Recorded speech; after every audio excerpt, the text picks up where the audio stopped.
Orgasmic enlightenment, where the sexual and spiritual come together.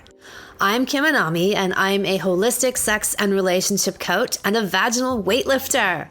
In this show, we explore all things intimate. I believe that our sexual energy is life force, creative energy, and we can use it to shape our worlds, strengthen our relationships, and self-actualize. I blend the most avant-garde information from neuroscience, ancient sexual practices like Tantra and Taoism, to renegade wellness modalities to show you how to create gourmet sex in your lives. Come one, come all. I fuck and heal myself. A few weeks ago, I saw an ad come up in my Instagram feed featuring Gary Brecka and his partner whining about how she was saddled with such an awful menopause or perimenopause or whatever invented fictional term people are giving these things, until she found hormones and now she has seen God. Nah, Gary, she's just underfucked. Well-fucked women do not get perimenopause or menopause symptoms. This isn't some unavoidable event that befalls the so unfortunate female at age 40, or I think they're promoting it now at 35. It is the direct result of one main cause: being underfucked. But Gary is part of a larger cavalcade of what I call study bros and hormone hoes, all defaulting to science, all defaulting to diagnostic testing, all defaulting to drugs, all defaulting to anything but their own innate power, instead of finding ways for the body to heal and rebalance itself without the outside influence of drugs and machines. Look, to each their own. If people want to worship the false gods of hormones and they love outsourcing their power to machines, who am I to judge? Well, I do judge when these people suggest that the human body is somehow inherently faulty and our only recourse is drugs. Do you remember the scene in the very first Star Wars movie back in the 70s?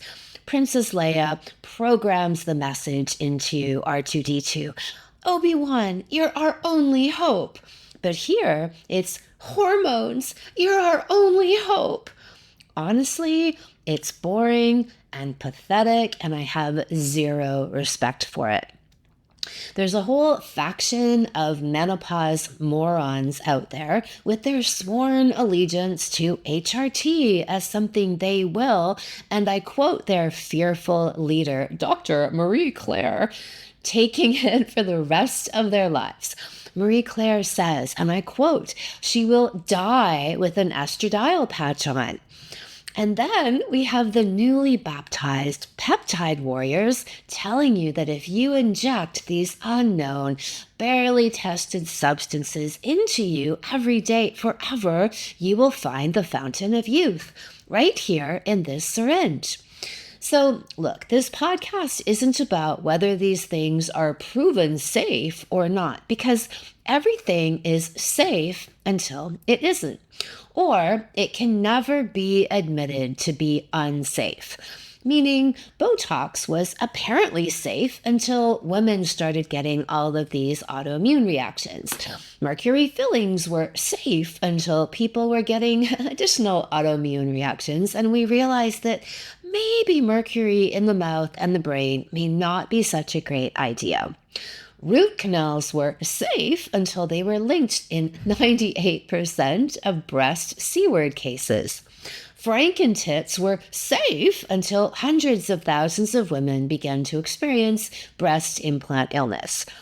Oh, wait, these things are still deemed to be safe, and they probably, no matter how much actual or anecdotal evidence emerges and is then quietly buried, never be able to be called not safe. Do you know why that is? Because then the manufacturers of these products will be liable for each and every prescribed instance of treatment involving these substances and procedures. And that cannot ever happen.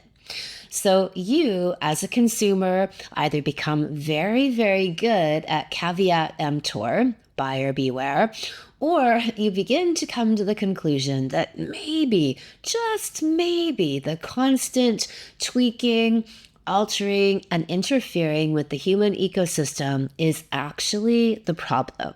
And that left to its own devices, perhaps with a little occasional help from nature itself, it will find its homeostasis once again.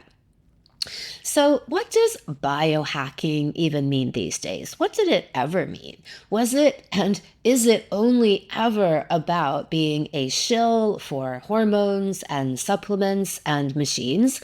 Is that biohacking? So, basically, taking drugs. It's not some clever, sophisticated solution to a problem. In fact, it's not even a solution. These things are band-aids. Maybe they are slightly less damaging band-aids than straight up pharmaceuticals, but are they? They inherently promote the exact same level of dependency, and they are often made by the exact same companies and are sponsored by the exact same types of studies that are propped up by whoever is paying for the study to be done.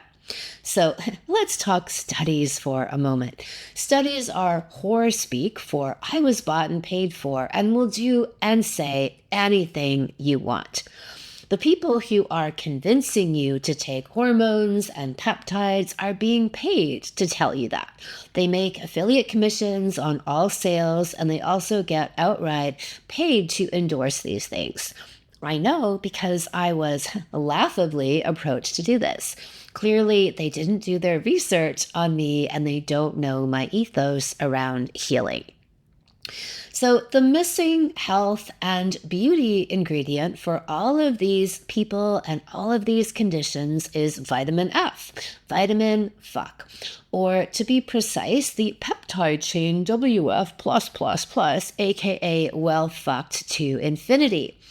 The only thing you flexing with your peptide shots and your hormone stacks and your wearable devices is signaling to me and everyone else is how underfucked you are, how out of touch with your sexual life force essence, the biggest healing hack you have, free and infinite access to, you really are. I would go so far as to say that these people have never experienced Anami-style gourmet sex. Ever. And most people haven't. Most people have the sexual maturity of 15-year-olds. They have pump and dump, perfunctory sexual encounters and live in a world of hurt. They have all kinds of reproductive and other general ailments. Their marriages are vessels of companionship and not passion. It's clear that they are desperately missing deep, authentic, raw, hungry, exploding, life-changing, transcendent sex and connection. The magical fuck of transformation.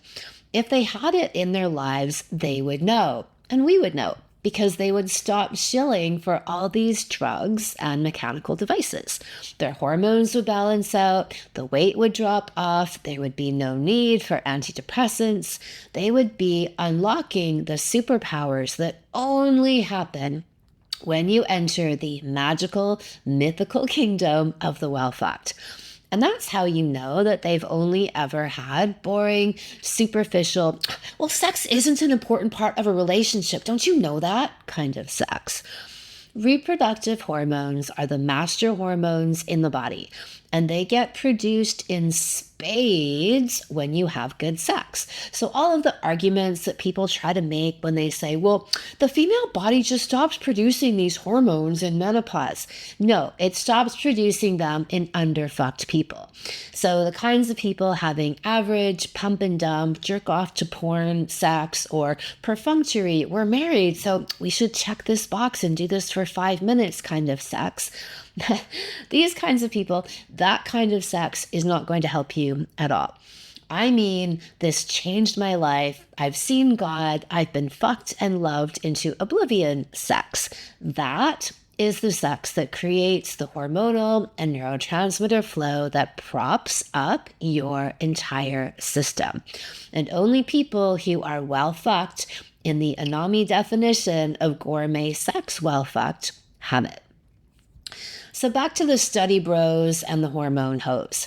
Recently, I've seen that all these shills are now scrambling to raise their hands up in the air to tell you that there's a new study for HRT, and wouldn't you know it, it's really good for you. And that other 40-year study that said it was bad has now been vindicated by this new better, best study. Okay, well, let's talk studies because clearly we need to. Like I said before, studies are no more than hoes for hire. You walk into a science brothel, you wave your wallet around, you strike a deal with your favorite hoe who will then do and say whatever it is you want them to for a price. That is how it works. Certain people pledge allegiance to the study gods, like they can't walk across the room without consulting a study first. But it actually fits a pattern, doesn't it, of completely and totally outsourcing all of your knowledge. It's only valid if somebody else validates it, right? Well, for the study bros and the hormone hoes, this is how it works. So when you commission a study at the science brothel, they will keep trying until they get it right. Meaning if they do 5 or 10 or 20 experiments trying to prove your requested hypothesis, they can toss every one of them and never reveal these results publicly until they adjust the variables enough to get the outcome that you paid for. Maybe they need to change the age of the study group or the duration or the dosage or the pre-existing conditions. And change it, they will. Whatever it takes until the right numbers add up. Then you have something you can publish and point to as science. And because most people are trained and indoctrinated to respect any perceived authority, they hear the word study and they have a Pavlovian response to just blindly obey. They never dig deeper, they never check, they never do due diligence. The word study is enough for them. It's gotten so ridiculous that I can just imagine life in a study bro household. Honey, what are you doing? Man furiously searches Google. I'm looking for a study telling me the right way to walk across the room. Honey, just get over here. No, I can't. I have to find a study first that tells me the best way to walk. What's the right pace to walk at? Should I lead with my right foot or my left foot? What would the brain coherence be if I start walking with my non-dominant foot? Is it better to bring my foot 1 inch or 2 inches off the ground? How straight should my head be when I walk? Is it better to look at eye level or just above it? Honestly, all these guys need to shove something girthy up their asses. When you are that stuck in your own head, the best remedy is to shove something deeply up your ass. I'm totally serious. You can always tell who needs to get wildly, massively ass fucked. The study bros, for sure. Look, it's so fucking boring and beta and unfuckable. You and your bitch ass, please tell me what to do studies. I am interested in primal, highly intuitive men. Not, the study said so and that's what I need to do. In my expert and extensive experience in the world of alpha males, they are highly intuitive beings. They are not constantly consulting the data to tell them what to do. They don't need to. They have a finely honed, genius level intuitive aura and visceral sense that guides them. a cock and heart compass, a divining rod of powerful, throbbing, masculine cock and raw heart. This beautiful heart clock synthesis that lights the way forward. It is their navigation system through the world. It's only the beta bitches who are hyper reliant on data and external validation, like people who wear aura rings. You are outsourcing all of your power and knowing to a machine. It is the antithesis of know thyself. Instead, it's I'm letting myself be data farmed and trying to pass it off as coolness and biohacking. Bull fucking shit. You're just lost with no connection to source or your instincts. Now, most biohackers have no actual source of revenue save for their affiliate commissions they make on their products. So it's in their best interest to keep parading out an endless stream of the next best anti-aging drug that you will need to take every day, forever and ever. Amen. And hey, look, I'm selling something too. I'm selling sexual self-knowledge and partner knowledge. The difference is I want you to learn from me and go to bed, preferably. I don't want your lifelong dependence. I teach you what you need to know, and then I send you on your way. And you're good for life. People stick around in Land, taking all of our courses and wanting more because they're having so much fun and they understand that there's always another level to go. They implore me to set up retreats and events. Okay, I will bring them back in 2026. But this is because they want to keep riding bigger and bigger waves, not because they don't know how to surf. I already taught them that. But now they want to go to Pipeline and they want to do surf trips together. They love the like-minded friends and community they've made surfing/orgasming and becoming well-fucked, and they want to keep expanding it because well-fucked people are a different breed, a rare one.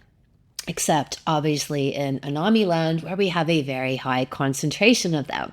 And once you experience the liberation and sophistication and don't give a fuck energy of well-fucked people, partners, and friends, you can't go back to the world of sexually naive and underfucked people. Maybe you could, as an act of service, to go and come back like Homer's Odysseus and try to translate your adventures in these strange and magnificent lands. But mostly you've now transcended this world. And the study bros and the hormone hoes and the underfucked masses hold no interest for you anymore. As Nietzsche says, the only good company is the company of one's equals. And this is why we are building out more events in this coming year. Because well-fucked people also need their own community of sexual geniuses to hang out in. It's like a support club for hot, fit, sexy people because we're also a minority now, right? Like we really do need to support each other and we need help. We need support. You know, we really do. Being hot is quite a burden. Being well fucked is quite a burden, but we will push on and deal with it. So the bottom line for me is that anyone or any concept relying on selling lifelong dependency on anything that you can't source naturally is flawed. It's like years ago when I first gone to see a chiropractor and they were saying to me, oh yeah, you need to come 3 times a week. Forever? Yeah, forever. Like you want to live an optimized life, right? So you need to come here 3 times a week. And at first I was like, okay, because I was recovering from an injury and I ended up in a chiropractor's office. I'd never been to one before. And yeah, so went along with it for a bit. And then I realized that the more I got adjusted, the more my vertebrae would just kick out of position because they were just being over adjusted all the time for no reason, right? And so this business model, though, is so common in the allopathic world. So I see any of those kinds of business models as being inherently flawed and shady, actually. If it's not sex, sun, sea, high-level companionship, insane self-discipline, and self-engineered transformation, I'm not interested. All of the things that people are selling are designed to act on your already existing hormones, neurotransmitters, and biochemical reactions in the body. So, do we ultimately need the external trigger? What if we could learn to activate it from within? We can. That is my point. In acute situations, could we use extra help sometimes? Sure. For me, my go-to source is herbal medicine and homeopathy. They're designed to treat acutely and perhaps chronically, but not permanently. They get in, they get out, and you are on your way. Every other animal in the animal kingdom self-regulates except us. They also regulate within community. The only drugged animals are the ones living in zoos. And that might be your biggest clue. People who think they need drugs and are drug dealers are simply miserable zoo animals who actually know nothing about how to so-called hack their biology. Taking drugs, whether you want to call it hormones or peptides or whatever, is not a hack. It's a cop-out. And if you are currently taking drugs, I'm not judging you. We are all on our own journey to figure things out and learn as we go. And the way I see it is to let go of crutches as we're ready to. But I still stand by the fact that they're crutches. I do judge the whores selling you the drugs and selling you the idea that you are inherently flawed and that drugs are your only hope. Obi-Wan, hormones, you're our only hope. That's how underfucked people speak and think. No, bitch, orgasms are your only hope. Oh, but nature made us, but no other animals. So wrong, so faulty, so fucked up that our only recourse is to take lots and lots of drugs. No, I'll pass, thank you. The things that we need to quickly and deeply reset us are found within us and within nature. I know it might seem too easy or too obvious, although sometimes it requires a lot of internal discipline and drive, which is why these shortcuts offered to people, this idea of a quick fix, can be very tempting, especially when it's backed up by science and studies. But I don't think that most people have ever actually experienced the power of deep transformational sex, of going deeply into the wilderness and watching yourself recalibrate just by being there, being wildly, madly fucked and loved into oblivion, and watching yourself transform into a new person, into the person you always were, but it got layered over with trauma and fear and defense mechanisms. And then, in an avalanche of life-changing orgasms, it all comes tumbling back. You come tumbling back, and you rise out of the ashes. People in Anami land have healed everything from punishing periods and PMS, where they just don't have them anymore. And they didn't do anything different. They didn't do different medication. They didn't go off or on medication. I mean, I always think going off medication is a great idea, but again, to each their own. They don't do anything different, but they get well fucked. They have high quality orgasms. They heal sexual trauma. They let go of limiting beliefs that they've bought into that are holding them back from their true sexual potential. And they grow into and inhabit their sexual energy. Women come to me because they do not buy the sales push that they need HRT to get through menopause. And when they become well fucked, they glide through it without a single symptom that seemed to plague the poor underfucked masses. Women have shrunk and totally evaporated cysts and growths and conditions like PCOS and endometriosis, all through becoming well fucked. They've lost weight, improved thyroid conditions, gotten off medication, all because they've become well fucked. You can choose the route you take for any kind of healing. I choose the philosophy that ill health and dis-ease are the outcomes of poor physical and emotional choices, unhealed residue in the body, and stuck sexual energy. Since our sexual life force energy is the primary creative force of the universe, the fountain of all life, then it makes sense that if we can tap into this energy, we can heal anything, mind, emotions, and body. I've seen it. I've experienced it. And so have the legions of the well-fucked in Anami land. So you either buy the very sad and unfortunate, and I would say highly fictional reality that you are powerless, your body is a very flawed mechanism that you have zero control over, and you can do nothing about any health conditions ever except take masses of drugs. Or you buy into the idea that your body is innately and infinitely wise, that you have a channel within you that taps into the very life force energy of the universe via your genitals, and you can learn to access it anytime, anywhere. You can buy into power and potency and the ability to self-heal. Or you buy into disempowerment and impotency. See what I did there? It's the domain of the study bros and the hormone hoes. It's up to you. If you want to join the Anami well-fucked army, come on over. I will warn you, though, there is no whining over here, no perpetual victimhood, just a bunch of hilarious, brilliant, gorgeous, well-fucked people who take their growth and evolution very seriously. But they also don't take themselves that seriously. It's the golden combo.